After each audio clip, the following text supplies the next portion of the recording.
we'll hear it said numerous times throughout the season of Advent, on that day, or behold that day, that fixes our gaze on something perhaps far off, a promise and a vision. And throughout the season, we'll also hear about this image of Jerusalem as a sign, and it also almost becomes the symbolic destination. Today we pray Psalm 122, one of the Psalms of Ascent, the Psalms that the Israelites prayed as they went to Jerusalem. Praying, seeing Jerusalem as kind of the ultimate destination of pilgrimage.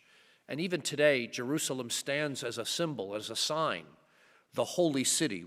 The book of Revelation, of which you heard about over the last couple of weeks at the end of the church's year, this new Jerusalem, the place of peace. And so it's fitting that Jerusalem becomes this great sign.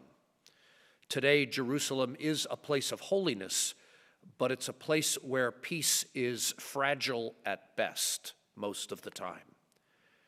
It's a city occupied by Christians, Jews, and Muslims, all venerating the city as a holy place. And so there's often great tension about how peace is established and maintained, how holy places are not quite shared, but access to all of the city has to be a spirit of cooperation so people can get where they want to get. Sadly, the tragedy of the Jews at the Wailing Wall who no longer have their place of holiness, the temple, the Wailing Wall, the only one bit of the foundation left of the historic temple.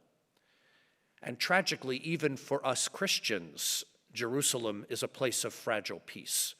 If you've ever been to the Church of the Holy Sepulchre, the place of Jesus' death and burial, and thus the place of the resurrection, that church is occupied by both the Latin Church, Roman Catholics, the Greek Orthodox, and the Armenian Christians. And talk about fragile peace, because there are delicate custody agreements about who gets access to the tomb at what hours of the day.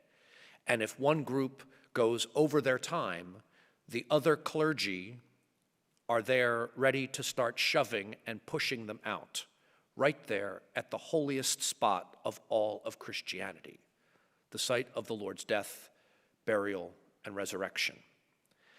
All of this I offer up as a reminder about what we aren't yet. And even the place that we revere in the scriptures as this sign of something that is to come. Isaiah prophesying Jerusalem as a place where the Lord's glory and will provide shelter and protection,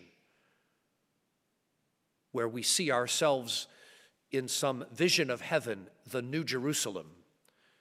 The earthly Jerusalem is all too stark a reminder of what isn't yet, and our need for grace to transform, to heal, and to save. Here's the spirit of Advent, our longing for this day of the Lord, our longing for the transformation of what the Lord promises, the completion of God's grace, the work of God's kingdom. We hear this beautiful confession of faith today that is always our confession of faith as we receive communion. Lord, I am not worthy that you should enter under my roof. It's God's grace that heals us, that saves us, and that makes all of these gifts and their taking hold of us possible. So let us let that confession be our act of trust, our prayer of hope and longing for all that the Lord promises.